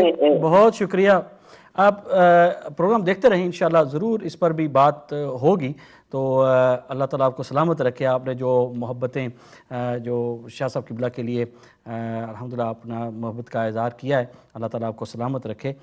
تو شاہ صاحب قبلہ اسٹوڈنٹ لائف کیسی رہی؟ اور کیونکہ جب بندہ ایسی دینی یعنی اور علمی کالج کے اندر یا یونیورسٹی لائف کے اندر وہ تعلیم حاصل کرنے کے لیے جاتا ہے تو بہت ساری سیکریفائسز بھی اس کو کرنی پڑتی ہیں. بہت سارے ایسے دوست ہیں جو چھوڑنے پڑتے ہیں شاید, کیونکہ ہر ایک بندہ تو اس لائن کا نہیں بن سکتا. تو کیا آپ کو بھی ایسی سیکریفائسز کرنی پڑی؟ جی بالکل, یہ تو ہر ایک انسان کے ساتھ اور ہر طالب علم کے ساتھ اس حوالے سے جو ہے کہ پیش آتی ہیں. مشکلات اور حالات پیش آتی ہیں, مادی پریشانیاں پیش آتی ہیں, حالات پیش آتے ہیں. اور کبھی کبھار تو یوں ہو جاتا تھا شہزاد بھائی کہ بس آگے پڑھ نہیں سکتے اب, ایسے حالات کھڑے ہو جاتے تھے. لیکن اللہ رب العالمین کا فضل تھا کہ پھر کوئی نہ کوئی رہنمائی اور رہنما کوئی اصول ایسے سامنے آ جاتے تھے, اور کوئی اللہ رب العالمین ایسا مومد و معاون ہمارے لیے پیدا کر دیتا کہ جس سے یہ راہیں گویا کہ ہموار ہو جاتی. دیکھیے انسان 2 چیزیں ہیں شہزاد بھائی, ایک آپ کی تدبیر ہے اور ایک آپ کی تقدیر ہے. تدبیر وہ ہے جو آپ اسٹرگل کر کے کچھ کر سکتے ہیں, ٹھیک ہے نا, اور ایک ہے تقدیر جو اللہ رب العالمین جل مجدہ نے آپ کے لیے تحریر فرما دی ہے. اور اللہ نے جو لکھا ہے ضروری نہیں کہ وہ آپ کریں گے, بلکہ جو آپ نے کرنا تھا وہ اللہ رب العالمین نے لکھا ہے. تو میں ناظرین سے کہوں گا کہ تقدیر پر سوالات کرنے کی بجائے اس سے ہٹ کر صرف ایک بات میں عرض کرنا چاہ رہا ہوں. ایک انسان کی ذاتی اسٹرگل ہوتی ہے, وہ اس کا تدبیری امور ہوتا, اور ایک تقدیری امور ہے. رسول کریم صلی اللہ علیہ وسلم کا ارشاد ہے کہ اول صلاح هذه الامہ الیقین واول فسادها وطول العمل او کما قال علیہ الصلوۃ والسلام. میری اور آپ کی زندگی کو نبی کریم علیہ الصلوۃ والسلام نے اپنی حکیمانہ گفتگو کے ایک ہی جملے میں جمع کی. فرمایا کہ اول صلاح هذه الامہ, میری امت کی سب سے پہلی بھلائی یقین ہے. سبحان اللہ. اور میری امت کی سب سے پہلا فساد لمبی امیدیں ہیں. ٹھیک. اب یہ اتنا بیلنس یہاں پر ذکر کیا ہے ایک ایشو کو حضور علیہ الصلوۃ والسلام نے, کہ دیکھیے کہ مجھے اگر آپ سے نفرت ہے تو اس میں لمبی امیدوں کا بہت ہاتھ ہے. میں چاہتا ہوں کہ جس منصب پر آپ بیٹھیں یہ مجھے مل جائے. ٹھیک. اب میں اس لمبی امید کی طرف پڑ گیا تو آپ کی اچھائیاں میں بھول گیا, آپ کے احسانات میں بھول گیا, مجھے تکبر الگ ہو گیا, مجھے حسد الگ ہو گیا, آپ سے بغض الگ ہو گیا, اور جو نعمتیں اللہ نے مجھے دی تھی اس کو استعمال کرنے سے میں غافل ہو گیا. تو کئی بربادیاں ہماری لمبی امیدوں کی وجہ سے ہو جاتی ہیں. ایک فرمایا میری امت کی سب سے پہلی برائی لمبی امیدیں ہیں. لمبی امیدیں آپ کو خود غرض کر دیتی ہیں. لمبی امیدیں آپ کو خود غرض کر دے, بس میرا کام ہو, میرا بھلا ہو. اور خود غرضی اگر آپ دیکھیں تو یہ ہر قسم کی برائی کی اور ہر گناہ کی جڑ ہے. اس کے مقابلے میں شریعت آپ کو ایثار سکھاتی ہے. اب فرمایا کہ جو سب سے پہلی بھلائی میری امت کی ہے وہ ہے یقین. کس چیز پر؟ تقدیر پر یقین. جتنا کھانا ہے وہ ملے گا, جتنی عمر ہے وہ لکھ دی گئی, جتنے احوال ہیں وہ لکھ دیے گئے, جو حالات ہیں میرے ساتھ جو گزریں گے وہ لکھ دیے گئے ہیں. تو لکھ دیے گئے ہیں, ٹھیک ہے, اس کو یوں سمجھ لیجیے. اب لکھ دیے گئے ہیں تو پھر کیا کریں؟ تو اس کو یوں بڑے اچھے انداز میں سمجھایا گیا ہے کہ آپ تاجر ہیں, آپ دکان پہ کام کرتے ہیں, ٹھیک ہے, تو آپ دکان کھولیں, آپ چیزوں کو سنبھال کے رکھیں, بیچنے کے ضابطے اور طریقے جیسے مارکیٹ کے ہیں اس مکمل رول اور ریگولیشن کو آپ فالو کریں. گاہک آئے گا کہ نہیں آئے گا اس کو اللہ پر چھوڑ دیں. اسباب کو آپ ترتیب دیں, نتیجہ خدا پر چھوڑیں. بیمار ہیں آپ دوائی ضرور کھائیں, شفا ہوگی کہ نہیں ہوگی اس کو خدا پر چھوڑیں. یعنی اسباب کو آپ ترتیب دیں, نتیجہ آپ اللہ رب العالمین جل مجدہ کے اوپر چھوڑیں. تو یہ کچھ چیزیں تقدیر کی ہوتی ہیں.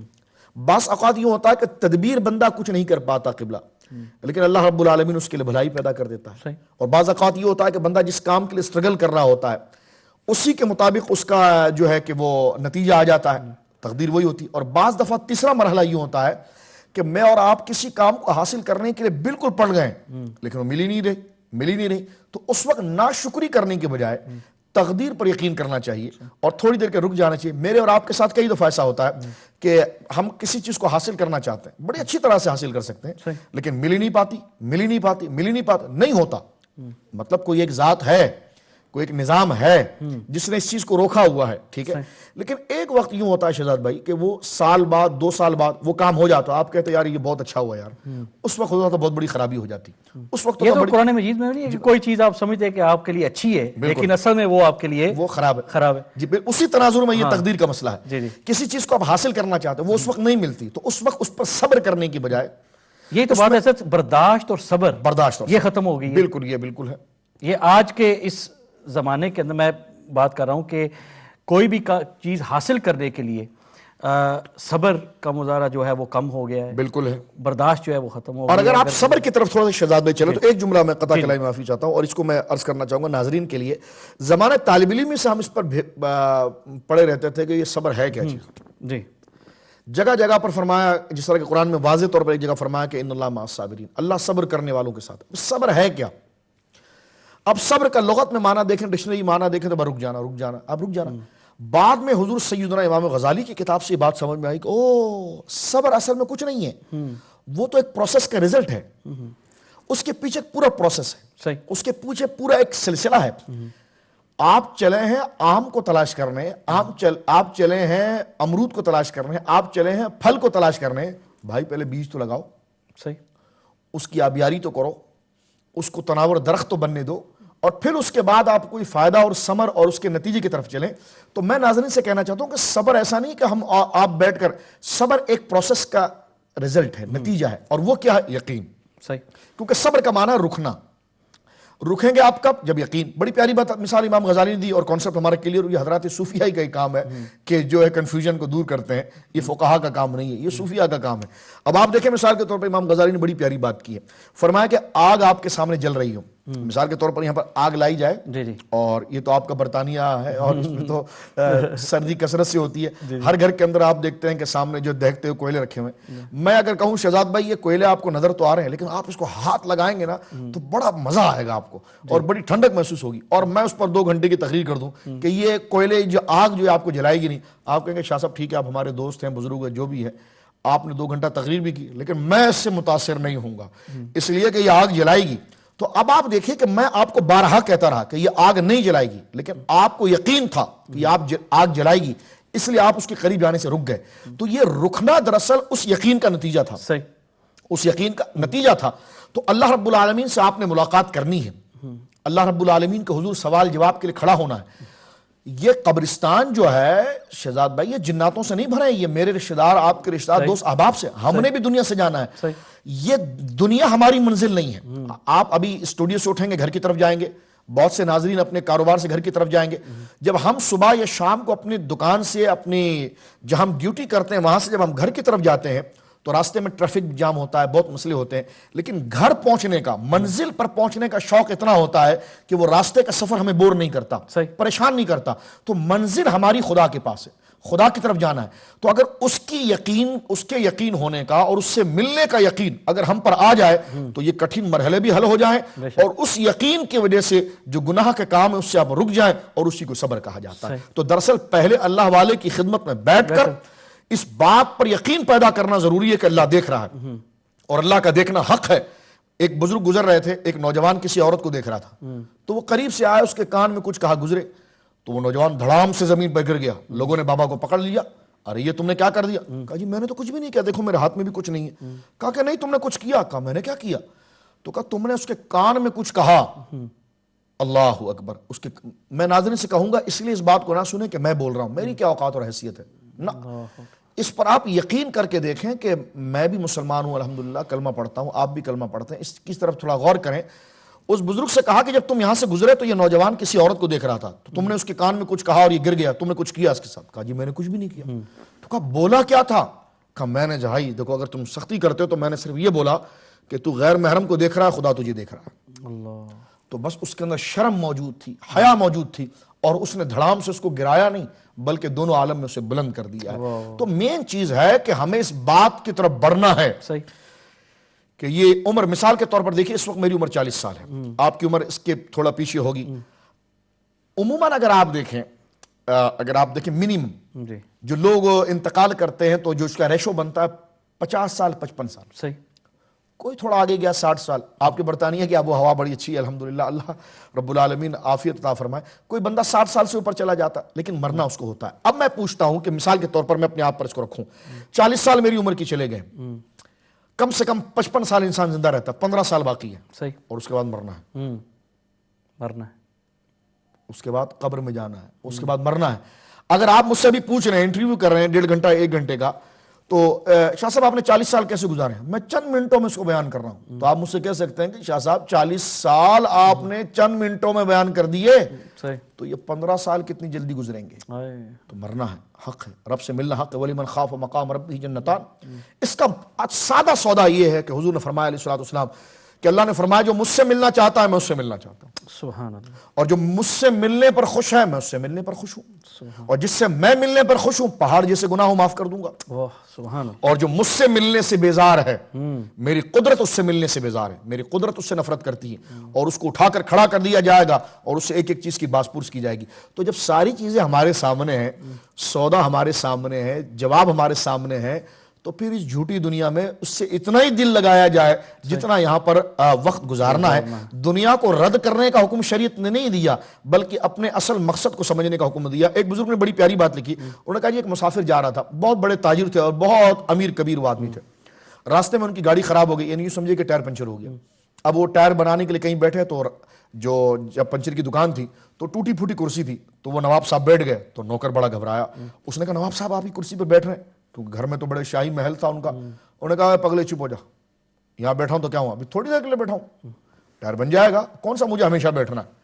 تو اس نے کہا نواب صاحب دنیا بھی ایسی ہے, یہ بھی ایک گزرگاہ ہے اپنی منزل کی طرف جانے کے لیے. تو مجھے بھی چاہیے اور آپ کو بھی چاہیے اپنے بچوں کے اندر یہ یقین منتقل کریں کہ رب سے ملنا حق ہے, وہ دیکھ رہا ہے, اس کا دیکھنا حق ہے. حضرت نسبت کی بات آپ نے کی, آپ تو ایک الحمدللہ ایک روحانی گھرانے سے تعلق رکھتے ہیں, اور آپ کے والد ماجد خود ایک اللہ کے نیک بندے تھے, اللہ کے ولی تھے.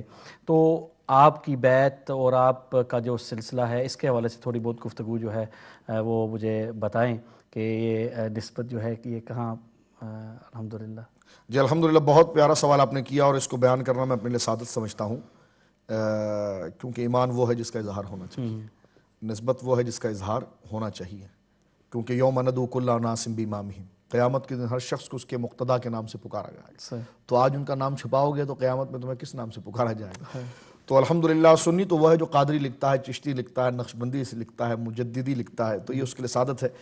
یوں تو والد گرامی کی طرف سے یہ ایک الحمدللہ ایک بہت بڑا فیضان بزرگوں کا آ رہا تھا جو الحمدللہ گھر میں موجود تھا, لیکن باقاعدہ باضابطہ میں نے جس ہستی کے ہاتھ میں 10 بدس اپنے ہاتھ کو پیش کر کے جن کی غلامی کا توق میں نے گلے میں رکھا, وہ زیب سجادہ بریلی شریف حضور تاج الشریعہ مفتی اختر رضا خان الازہری قبلہ دامت برکاتہ اللہ علیہ. تو حضرت سے سلسلہ رضویہ سے قادریہ سے مجھے نسبت رہی, والد صاحب سے بھی جو ہے کہ وہ طلب بیت کا سلسلہ رہا, اور سلسلہ چشتیہ اور مجددیہ کی اجازت جو ہے والد گرامی سے میری رہی. ماشاءاللہ، یہ تو ایک بہت اعلیٰ گھرانہ اور آپ پاسبان مسلک اعلیٰ حضرت، اور پھر الحمدللہ پوری دنیا میں یہ پیغام جو ہے اعلیٰ حضرت کا پہنچاتے ہیں، کیونکہ آج کی صدی کے بھی وہ مجدد ہیں الحمدللہ، پچھلی کے بھی اور اس کے بھی، اور آج کل تو پھر وہ آپ کو پتہ ہے کہ ہر ایک بندہ جو ہے وہ مجدد بننے کی چکروں میں ہے، لیکن مجدد آج بھی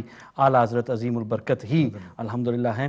اور ایک کالر ہمارے ساتھ موجود ہیں، تو لیتے ہیں، دیکھتے ہیں کیا کہتے ہیں. جی السلام علیکم.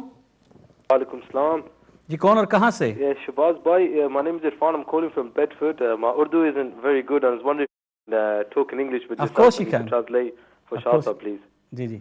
What would you like to say? Yeah, I just want to say that how blessed we are to have their, presence on the TV, and I don't want to waste too much time because their words are 1,000 times better than mine. But I just want to give my salam to them and request a humble request for du'as from themselves. Because they're a living proof of Allah Hazrat's Rahmatullah alayhi's, work. They're a living proof of, the impact they had on the dunya, in terms of the Islamic world and obviously everything else. And I just want to give my salam to them. And if it's okay, if you could translate that to them, please, because they're a very special person in our lives, especially in our home. انشاءاللہ. بیڈفورڈ سے بات کر رہے ہیں؟ Yeah, Bedford. ٹھیک ہے. Irfan from Bedford. ٹھیک ہے. یہ ایک اور آپ کا عقیدت مند آپ کا چاہنے والا بھائی. جی بہت شکریہ, جزاک اللہ. یہی بتا رہے ہیں کہ آپ جیسی شخصیت کو یہاں یو کے اندر آپ سے ملاقات اور پھر آپ کے ساتھ ایک رابطہ رشتہ, یہ محبت کا رشتہ جو ہے الحمدللہ وہ آپ کا بہت بہت شکریہ ادا کر رہے ہیں کہ جو آپ اعلیٰ حضرت کی تعلیمات جو ہیں وہ الحمدللہ عام کرتے ہیں. اور شاہ صاحب قبلہ, آپ کا انداز بیاں اسی بات نے اور اسی چیز نے مجھے متاثر کیا. میں نے جب پروگرامز آپ کے دیکھے مختلف ٹی وی چینل, بلکہ ایک تو پرٹیکولر ٹی وی چینل جس کا ہم نام نہیں لینا چاہتے,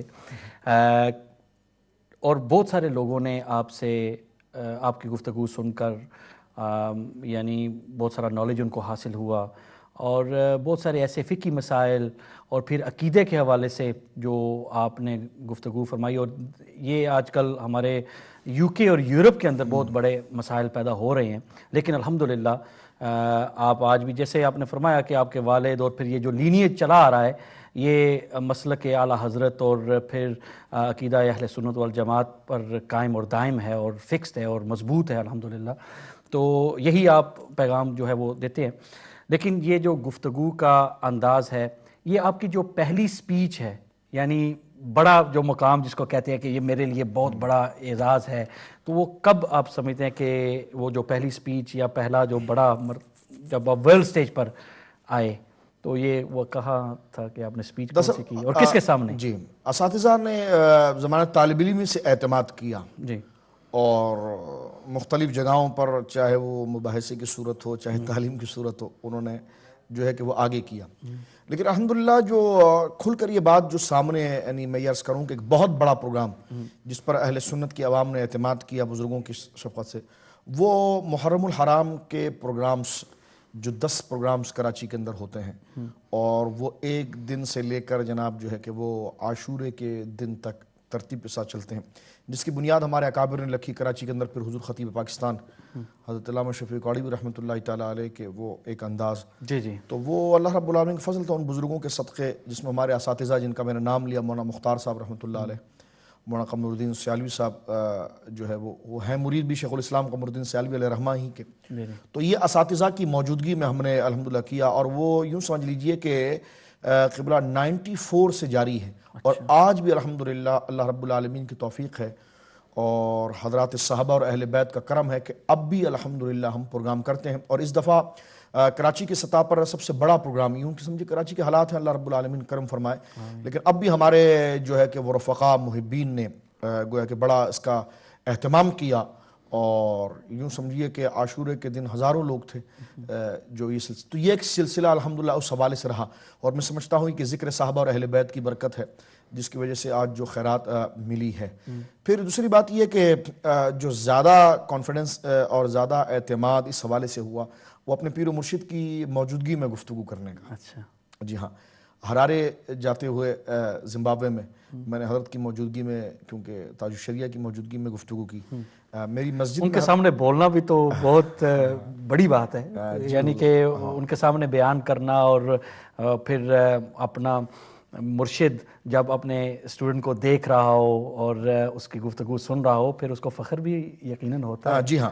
پھر ایک دفعہ میری مسجد تشریف لائے ہیں حضرت، میں ظہر کی نماز پڑھا کے فارغ ہوا. جی تو حضرت نے کہا کہ ٹھیک ہے کھڑے ہو جاؤ، تقریر شروع کر دو. اچھا.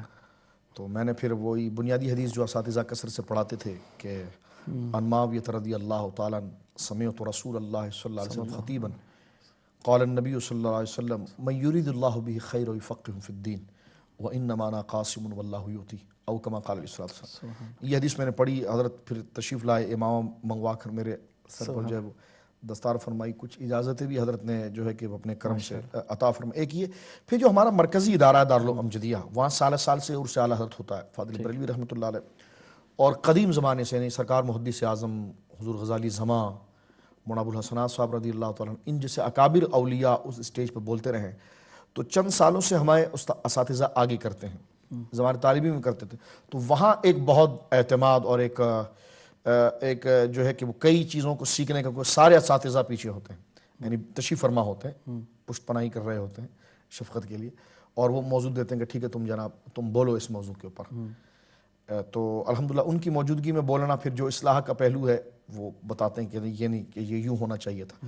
تو اس مرحلے سے گزرنے کے بعد بہت سی مسائل کی جو ہے کہ وہ تفہیم ہوئی ہے، اور انسان ناقص ہوتا ہے، پوری زندگی وہ طالب علم ہی رہتا ہے، لیکن اپنے اساتذہ کی شفقت، اور پھر اللہ ہمیں ہمیشہ خیر کا قبول کرنے والا بنائے. خدمت ہاں، اپنے آپ کو مکمل نہ سمجھیں، خیر کا قبول کرنے والا بنائے. اس لیے کہ جب تک قبولیت کا گوشہ کشادہ رہتا ہے تو وہ بندہ وہ زمین پر رہتا، بھرا ہوا درخت جو ہے وہ جھکا ہوا ہی رہتا ہے.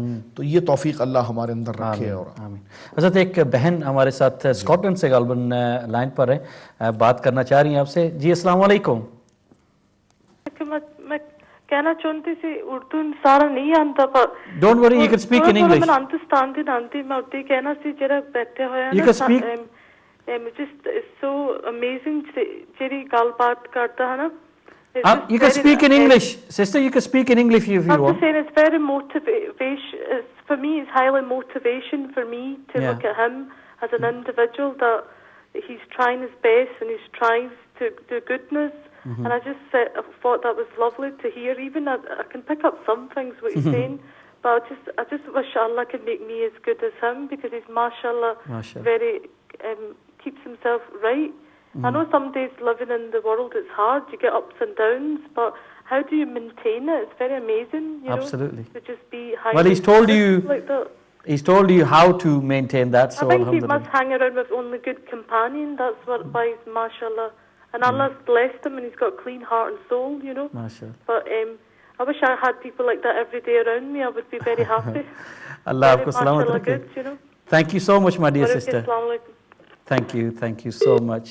یہ بھی بہن یہی بات کر رہی تھی کہ آپ نے جو تربیت کے حوالے سے بچوں کے تربیت، اور پھر آپ کی جو تربیت جس طرح ہوئی ہے، اور آپ نے جو مشکلات کا سامنا کیا، اور پھر یہ سارا سلسلہ. اور وہ کہہ رہی ہیں کہ بھائی آج شاہ صاحب کو ہم دیکھ رہے ہیں تو ایسے لوگ کیوں ہر روز ہمیں کیوں نہیں ملتے. تو کہتی ہے کہ میرا بھی دل کرتا ہے کہ ایسے لوگ جو ہے میرے آس پاس ہوں جو پازیٹیو ہوں، اور نیگیٹیوٹی کی بات نہ کریں لیکن پازیٹیو ہوں، اور اللہ پر توکل اور یعنی یقین رکھیں. تو یہ آپ نے جو بہت شکریہ میری بہن، اللہ ان کو اجر عظیم عطا فرمائے. تو حضرت اس کے علاوہ مختلف ممالک کے اندر آپ جاتے ہیں، کون کون سے ممالک کے اندر آپ اب تک ہیں؟ جی الحمدللہ تبلیغ کے لیے. جی ہاں، سرکار دو عالم صلی اللہ علیہ وسلم کے کلام کی برکت اور حضور علیہ الصلوۃ والسلام کی عنایت کا صدقہ اور ان کے ذکر کی برکت سے میں بھی حال میں اس امریکہ میں رہا، تقریباً ربیع الاول شریف میں. ٹھیک. تقریباً بڑی محبت وہاں پر اپنا ہمارے لوگوں نے جو ہے کہ وہ دی. نیو یارک میں رہا، کیلیفورنیا گیا، میں فلوریڈا گیا تھا، شکاگو گیا تھا. تو امریکہ میں جا چکا ہوں، یو کے یہاں پر میں حاضر ہوں. ساؤتھ افریقہ بھی گیا ہوں اسی تبلیغ کے سلسلے میں، زمبابوے، ملاوی کی طرف، بنگلہ دیش، ماشاءاللہ. اور گویا کہ اس کے علاوہ بھی کئی ممالک ہیں جو بھی ذہن میں مستحضر نہیں، لیکن کافی ممالک جو ہے. ایک ملک جس کی میں بات کرنا چاہتا ہوں وہ سعودی عرب ہے، بلکہ سعودی عرب ہی نہیں، میں اس کو بھی ملک نہیں مانتا، میں مانتا ہوں کہ مکہ مکرمہ وہ ایک ملک ہمارا جس میں جس ملک کے اندر سرکار دو عالم صلی اللہ تعالیٰ علیہ وبارک وسلم کی پیدائش ہوئی، اور پھر مدینہ منورہ جہاں پر سرکار دو عالم صلی اللہ علیہ وسلم کی زیارت کے لیے میں اور آپ اور جتنے بھی مسلمان الحمدللہ وہاں حاضری کا شرف حاصل کرتے ہیں اور بار بار کرتے ہیں. تو مکہ مکرمہ پہلی مرتبہ کب حاضری ہوئی؟ سبحان اللہ، بہت ہی آپ نے خوبصورت سوال کیا، اللہ آپ کو اجر عظیم دے. حجاز مقدسہ کی حاضری کا تو ہر مسلمان سوچتا ہے، چاہے وہ جس سطح کا ہو، چاہے اس کی تربیت کسی ماحول میں ہوئی ہو، لیکن ایک فطرتی طور پر انسان کے اندر اللہ رب العالمین جل مجدہ کی محبت اور چاہت موجود ہے.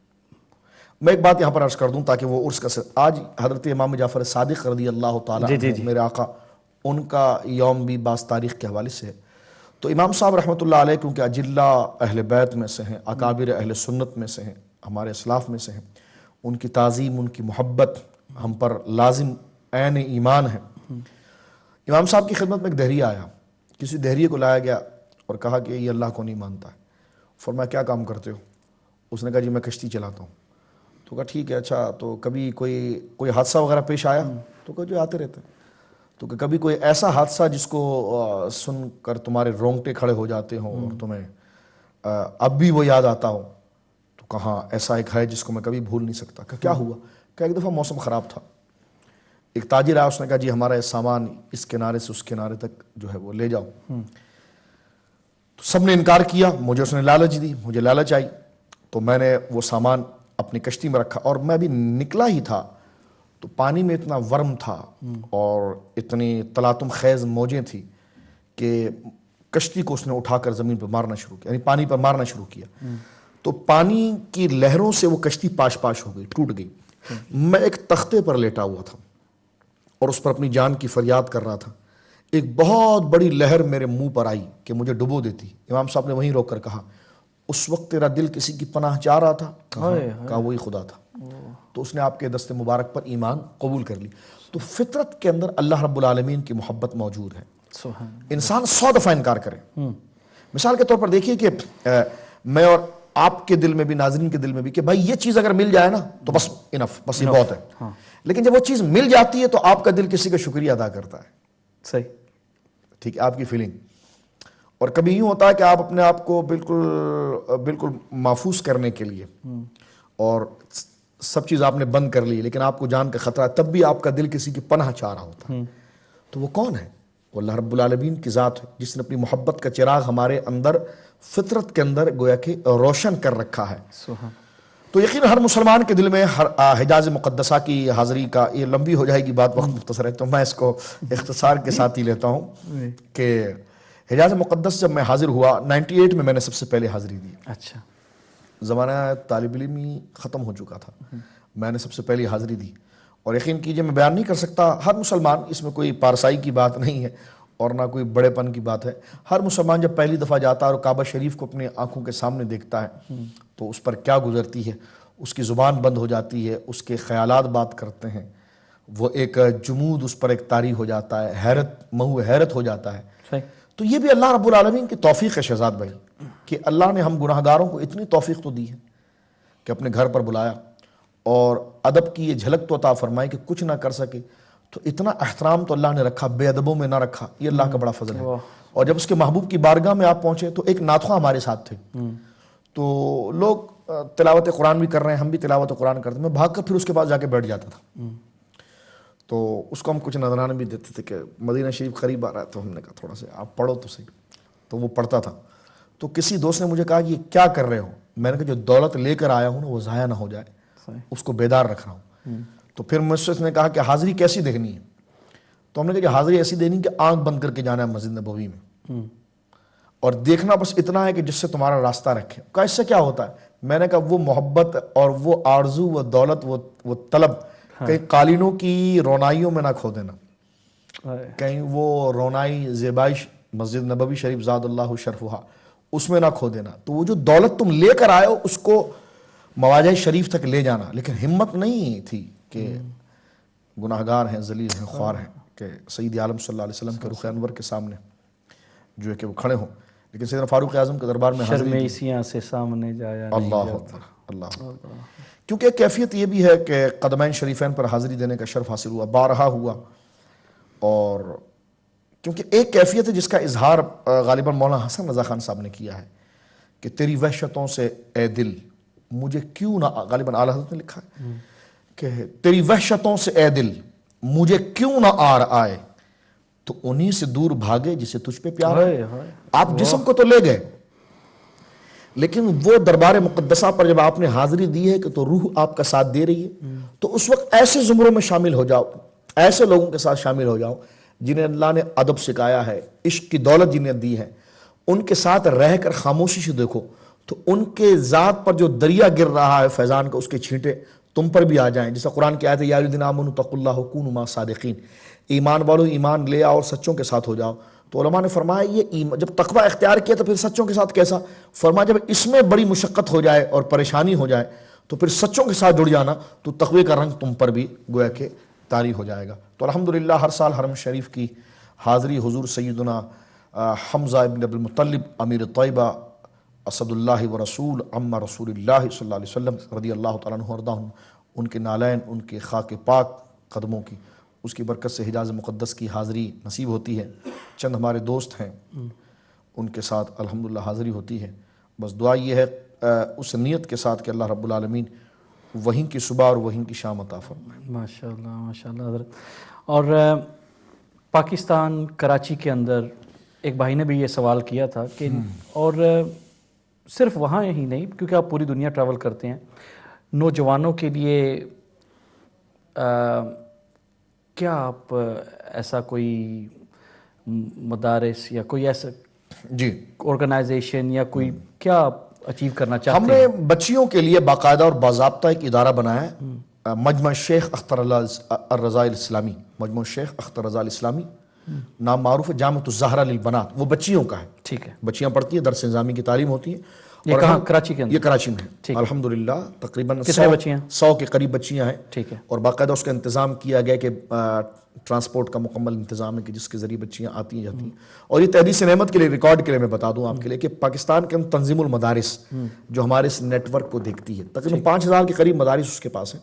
اچھا، تو یہ جو جامعۃ الزہرا للبنات یہ سیدہ خیر النساء العالمین کا صدقہ ہے، تو یہ تقریباً 4تھا سال ہے جو تمام مدارس میں یہ جو ہے کہ وہ پہلے نمبر پر آتا ہے۔ ٹھیک۔ مثال کے طور پر دورہ حدیث میں اگر آپ ماشاءاللہ خود پڑھے لکھے ہیں، آپ سمجھتے ہیں، دورہ حدیث میں مثال کے طور پر طالبات ہیں 9، تو 9 میں سے 8 ایکسیلنٹ ہیں، ٹھیک، ممتاز معاشرف ہیں۔ تو اس رینک کے ساتھ الحمدللہ یہ تعلیم دی جاتی ہے، اس میں ہمارا حصہ ہوتا ہے۔ اس کے علاوہ میرا ایک ادارہ ویب سائٹ پہ تیار کیا ہے، ٹرو کلرز آف اسلام، جی جی، ٹرو کلرز آف اسلام۔ اس پر الحمدللہ عقائد اسلامیہ کے حوالے سے مختلف نشستیں ہم کراچی کے اندر، میں جس مسجد میں خطیب ہوں جامع مسجد حبیبیہ میں، وہاں پر یہ نشست ہوتی ہے، اور الحمدللہ مختلف دروس، ماہانہ درس قرآن ہوتا ہے نظام مصطفیٰ کے نام سے، اس کی تقریباً 90 قسط ہو چکی ہیں۔ ہاں، وہ الحمدللہ ویب سائٹ کے اوپر موجود ہے۔ اس میں احوال، تربیت اولاد، دوست، یعنی جو بھی نظام مصطفیٰ کا وہ حصہ جو تربیت کے حوالے سے، اسلام شعبہ زندگی پر محیط ہے، تو ہمارے تربیتی، کیونکہ اسلام کے 4 موضوعات ہیں نا، عقیدہ، اعمال و احکام، معاشرت اور اخلاق۔ تو معاشرت اور اخلاق کو خاص طور پر ہم درس نظام مصطفیٰ میں اس کو ذکر کرتے ہیں۔ اس کے علاوہ جتنے بزرگوں کے ایام اور ایونٹس جتنے آتے ہیں الحمدللہ، اس میں قرآن و سنت کے ذریعے جو آج تک 1400 سال سے اکابر نے، اسلاف نے، اولیاء نے اپنی کتابوں میں جن بزرگوں کا جو درجہ، جو مقام، جو حیثیت، جو مرتبہ، جو فضائل لکھی ہے، کوشش کرتے ہیں اس کو پڑھنے کی، اور یہ سعادت ملتی ہے اس کو پڑھ کر دوسرے تک پہنچانے کی۔ تو الحمدللہ وہ ٹرو کلرز آف اسلام کے حوالے سے یہ سلسلہ چلتا ہے۔ باقی کراچی کے اندر جو ہے کہ وہ کئی دروس ہوتے ہیں، پورے پاکستان کے اندر جو ہے کہ وہ جانا ہوتا ہے، اور کراچی کے اندر تقریباً روزانہ ہی کوئی نہ کوئی درس کا سلسلہ الحمدللہ ہوتا ہے۔ حضرت علماء کے متعلق ایک بات، جو پاکستان کے جو علماء ہیں، بہت کم لوگوں سے ملاقات یا بیٹھنا ان کی صحبت میں ہوا، لیکن علماء کے اوپر یہ الزام لگایا جاتا ہے کہ وہ بہت کم اسمائل کرتے ہیں،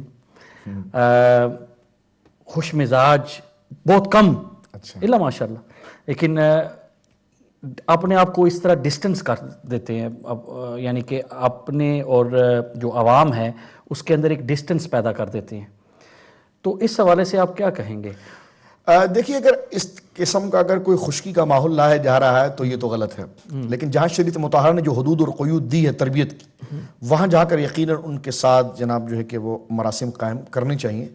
اور الحمدللہ ہم مثال کے طور پر کسی پروگرام سے اگر فارغ ہوتے ہیں تو کوشش یہ کرتے ہیں کہ سب سے مصافحہ کیا جائے، سب سے ملا جائے، ان کے احوال کو پوچھا جائے، ان کی خیریت کو پوچھا جائے.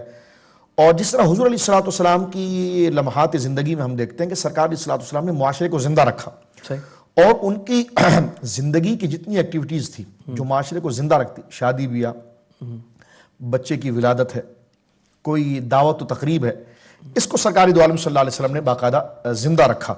اور یہ حضور علیہ السلام کی عملی زندگی کے اندر یہ تمام چیزیں موجود. وہ جائز مزاح بھی حضور علیہ السلام کی زندگی کے اندر موجود ہے جو طبیعت کے اندر ایک مزہ گویا کہ پیدا کرتی ہے، جو جھوٹ سے پاک ہے اور جو دھوکے سے پاک ہے. تو الحمدللہ ہماری پوری کوشش یہ ہوتی ہے کہ اگر جو جاننے والے جن کی طرف سے دعوت آئے تو ان کی دعوت میں شرکت کی جائے، اور جس طرح خندہ پیشانی سے ایک دوست سے ملا جاتا ہے وہ مرحلے، کیونکہ تمام چیزیں یہ سنت کے اندر شامل ہے. صحابہ کرام رضوان اللہ علیہ اجمعین کی اگر آپ زندگی کو پڑھیں، حضرات اہل بیت کی زندگی کو اگر پڑھیں تو وہ تجارت بھی کرتے تھے، وہ اپنے بچوں کے ساتھ مل کر بھی رہتے تھے. الحمدللہ جس طرح کہ میری مصروفیات ہوتی ہیں، جس طرح بھی میں یہاں پر ہوں تو بچوں کے میسیجز وغیرہ بھی آتے رہتے ہیں، تو میں جانے کے بعد پھر ایک دو دن موبائل وغیرہ بند کر کے یوں سمجھیے پھر وہ ٹائم گھر میں ہی ہوتا ہے. ان کو جہاں لے جانا ہے شاپنگ کے حوالے سے ہے، یہ ہے، یا جناب جو ہے کہ وہ سیر و تفریح کے مقامات پر لے جانا ہے، تو الحمدللہ یہ تو زندگی کا حصہ، یہ نیچرل زندگی آپ کی، اس کے بغیر تو ایک وحشت پیدا ہو جاتی ہے. اور شریعت مطہرہ تو دین فطرت ہے، اس کو شریعت کب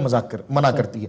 اس کو تو اویل کرنا اور ان کی تربیت کا یہ حصہ ہے، ان کی تربیت کا حصہ ہے. جس طرح بچے کے مزاج کے مطابق جو جائز مزاج ہے، اس کے آپ اس مرحلے پر اگر آپ اتر کر باپ ایک شفیق دوست بن کر اس کے ساتھ کھڑا ہوگا تو تب جا کر وہ اپنا مقام ان کے دل کے اندر پیدا کر سکے گا. صرف محبت ہی نہیں ہے، تھوڑی سی پنشمنٹ بھی ہے، سزائیں بھی ہیں، اور تھوڑی سی سختی بھی ہے. جہاں سختی ہے وہاں سختی ہے، اور جہاں نرمی ہے وہاں نرمی ہے. ان کے کھانے پینے کے حوالے سے، ان کے کھیل کے حوالے سے، جو ان کی پڑھائی کے حوالے علاوہ جو چیزیں اس حوالے سے، تو تھوڑی گیدرنگ اس فرینکلی طور پر دینے کی بھی ضرورت ہے، اور وہ میرے اور آپ کے لیے بھی ضروری ہے. ایک انسان ہے اور شریعت مطہرہ نے آپ کی محبت پر، آپ کے جذبات پر، آپ کے ہنسنے پر اور آپ کے جائز مزاح پر کبھی پابندی نہیں لگائی ہے، بلکہ حضور علیہ السلام کی سیرت مبارکہ اور صحابہ کرام رضوان اللہ علیہ کی عملی یہ زندگی موجود ہے. ہم دو صحابہ ملتے ہیں، سیر و تفریح کے جو جائز طریقے ہیں اس کو بالکل بروئے کار لاتے ہیں.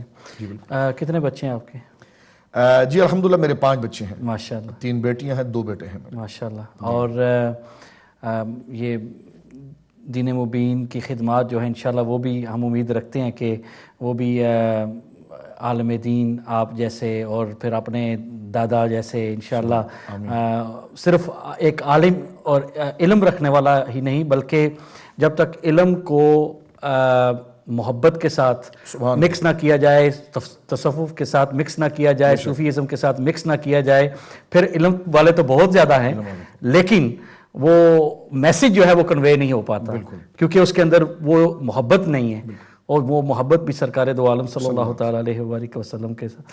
اور ماشاءاللہ حضرت جیسے وہ پہلے ہی آپ نے سوال کا جواب دے دیا کہ آپ بہت زیادہ مصروف ہیں، لیکن اس کے باوجود جب آپ واپس گھر جاتے ہیں تو ہماری بھابھی اس کو بھی ٹائم بالکل دیتے ہیں آپ. بالکل، یہ تو زندگی کا ایک حصہ ہے، شرعی حق بھی ہے اور آپ کی زندگی کے اندر یہ داخل ہے. اس سے راہ فرار اختیار کر کے آپ اپنی زندگی تباہ کریں گے. ٹھیک ہے، جو جائز مزہ ہے اور جو جائز تقاضے شریعت نے اس کی مکمل تکمیل، ان کے لباس کے حوالے سے، ان کے خوراک کے حوالے سے، ان کی زیب و زینت کے حوالے سے، ان کی جائز تفریح کے حوالے سے، ٹھیک، شریعت مطہرہ نے جو قیودات رکھی ہے وہ سراسر ہماری بھلائی کے لیے. مثال کے طور پر اگر پردے کی بات ہے یا شرم کی بات ہے تو وہ عورت کا خاص ایک زیور ہے، وہ اس کے لیے باعث عزت اور کرامت ہے اور اس کے لیے عظمت ہے. اور نمازوں کی پابندیاں ہیں وہ باعث ایک بندگی کا تقاضا ہے. اس کے درمیان جتنی چیزیں ہیں تو ظاہر سی بات ہے ہنسی مذاق بھی ہوتا ہے، ساتھ میں بیٹھ کر کبھی اکتاتی نہیں کہ بھئی آپ باہر رہتے ہو، ہر وقت باہر رہتے ہو، آپ ہمارے پاس اتنا ٹائم آپ نہیں دیتے. ایک عورت ذات ہے، اس کے یعنی بہت زیادہ، کیونکہ جب آپ باہر رہتے ہو بچوں کے ساتھ ٹائم نہیں، اور کنڈیشنز ہوتی ہیں کہ بھئی آپ نے یہاں پر تو مجھے پتا ہے کہ بھائی جب صبح سے لے کر شام تک اوور ٹائم لگائے تو گھر میں جو ہے وہ کہتی ہیں کہ بھئی آپ نے اتنا، لیکن کیونکہ آپ دین کا کام کر رہے ہیں تو کہتے ہیں نا کہ انگلش میں محاورہ ہے کہ behind every successful man there is a great woman. تو اس لحاظ سے کیا میں سمجھتا ہوں کہ بھابھی ہماری جو ہے وہ بہت تعاون کرتی ہیں اس لحاظ سے. دیکھیے کہ انسان ہونے کے حوالے سے یہ مرحلے تو ہر ایک کو پیش آتے ہیں. جی جی ہمیں بھی پیش آتے ہیں یقیناً، اس قسم کی باتیں ہوتی بھی ہیں، لیکن آپ اس کو صحیح حقائق کو بیان کر کے، جب آپ مخلص ہیں اور آپ جو دل میں ہے وہ زبان پر ہیں، جب آپ کی رفیق حیات کو آپ پر اعتماد ہو جائے، آپ اس سے جھوٹ نہ بولیں، وہ آپ سے جھوٹ نہ بولیں، جیسے آپ اندر سے ہیں ویسے آپ باہر سے ہیں، تو میں سمجھتا ہوں یہ شہزاد بھائی ایک اعتماد کا رشتہ ہے. صحیح، ایک اعتماد کا رشتہ. اس میں آپ کو قسم کھانے کی ضرورت نہیں ہوتی کہ نہیں میں اللہ کی قسم میں یہاں جا رہا ہوں، اللہ کی قسم، نہ ایسے نہیں. آپ اپنے عمل سے، کیونکہ ظاہر سی بات ہے کہ عورت مرد کے لیے ایک لباس ہے اور مرد عورت کا ایک لباس ہے. یعنی کیا مطلب؟ اس لباس سے مراد یہ ہے کہ آپ جس سے سب سے زیادہ قریب رہتے ہیں تو وہ آپ کے قریب جو ہے کہ وہ آپ کی بیوی ہے، عورت ہے. اور میں ایک آخری بات عرض کروں کہ سید عالم صلی اللہ علیہ وسلم، میرے آقا و مولا صلی اللہ علیہ وسلم کی نبوت پر بے شمار دلائل ہیں، لیکن سب سے بڑی دلیل میری ماں حضرت خدیجۃ الکبریٰ رضی اللہ تعالیٰ عنہ کا ایمان لانا ہے. اس لیے کہ حضور علیہ السلام کی بیوی آپ پر ایمان لا رہی ہیں. اس سے آپ جان سکتے ہیں کہ میرے آقا کی تنہائی کتنی پاکیزہ ہے اور میرے آقا کتنے سچے ہیں کہ جن کی بیوی ان کا ساتھ دے رہی ہے. تو حضور کی سیرت اور میری ماں سیدہ خدیجہ کی سیرت میری بہنوں کے لیے اور حضور کی سیرت میرے لیے اس بات کا مکمل درس دیتی ہے کہ اپنے اندر کوئی کنفیوژن پیدا نہ کریں، جھوٹ نہ بولیں، فریب نہ کریں. کھل کر اب دل کی جب رشتہ قائم ہو چکا ہے، سب کچھ قائم ہو چکا ہے، تو پھر جیسے اندر سے ویسے باہر رہیں، اعتماد قائم کریں. اور میں سمجھتا ہوں جب یہ کانفیڈنس اور اعتماد قائم ہو جائے تو شیطان آپ کے اندر خلیشیں پیدا نہیں کر سکتا. اور میں دعا کرتا ہوں اپنی بہنوں کے لیے، اپنے بھائیوں کے لیے کہ اللہ ان کے مزاجوں میں اعتماد رکھے، اس گھر میں اعتماد رکھیں. اعتماد سب سے بڑی محبت ہے. شاہ صاحب قبلہ بہت شکریہ، آپ امہ چینل پر تشریف لائے اور ان ایوننگ ود پروگرام کے اندر میں نے تو پہلے ہی کہہ دیا کہ خوبصیرت شاہ صاحب ہمارے خوبصیرت ہے، میری پہلی ملاقات ہے اور انہوں نے جو اپریسیشن مجھ سے زیادہ انہوں نے شو کی ہے. تو اللہ تعالیٰ کے حضور دعا ہے کہ اللہ تعالیٰ آپ کا سایہ ہم پر تادیر جو ہے وہ قائم و دائم فرمائے، اور جو آپ اہل سنت والجماعت کے لیے جو کام کر رہے ہیں اور یہ دین و مبین کی خدمت کر کے اور خدمات پیش کر کے الحمدللہ ہمارے دلوں کو منور کرتے ہیں اور سرکار دو عالم صلی اللہ تعالیٰ علیہ وبارک وسلم کی محبت عام کرتے ہیں. تو حضور اللہ تعالیٰ یہ سلسلہ جو ہے وہ آمین. میں آپ کا بھی مشکور ہوں، آپ کے ایک دفعہ پھر آپ کے چینل کا مشکور ہوں، تمام ناظرین کا میں مشکور ہوں جنہوں نے اتنا وقت دیا. میری بہن نے فون کیا، بھائی نے فون کیا، اور بھی بہت ساری دعاؤں کے کالز آنے، میں نے کالز اللہ رب العالمین آپ تمام کو برکت عطا فرمائے. جیسا حسن زن آپ نے رکھا ہے میرے لیے اللہ ویسا بنائے. اللہ میری خطاؤں کو بھی معاف کرے، آپ کی خطاؤں کو بھی معاف کرے. کوئی انسان مکمل نہیں ہوتا. مجھے بھی حق کی طرف مزید بڑھنا ہے، اس پر استقامت کو تلاش کرنا ہے، آپ کو بھی تلاش کرنا ہے. اللہ میری بھی خطائیں معاف کرے، اللہ آپ کی بھی خطائیں معاف کرے. حضرت بہت شکریہ، جزاک اللہ. بڑی السلام علیکم. ناظرین محترم، آج آپ نے ان ایوننگ ود پیر سید مظفر حسین شاہ صاحب جو کراچی پاکستان سے تشریف لائے، بہت ہی خوبصورت اور عمدہ باتیں الحمدللہ پورے پروگرام میں تربیتی اور اصلاحی پروگرام آج ہوا ہے. بہت کچھ سیکھا ہے اور یہی ہے کہ علماء کی صحبت میں جب کوئی بندہ بیٹھتا ہے تو میں نے سنا ہے کہ 1000 سال کی عبادت ایک طرف اور علماء کی چند ان کی صحبت میں بیٹھنا چند منٹ وہ ایک طرف ہے.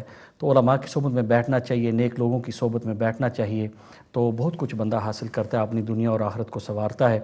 میں آپ کا شکر گزار ہوں جنہوں نے پروگرام دیکھا، پسند کیا، بہت شکریہ. اور انشاءاللہ آئندہ پھر کسی پروگرام کے اندر اور آپ کے ساتھ ملاقات ہوگی. بہت شکریہ، اپنا بہت سارا خیال رکھیے گا. والسلام علیکم ورحمۃ اللہ تعالی وبرکاتہ.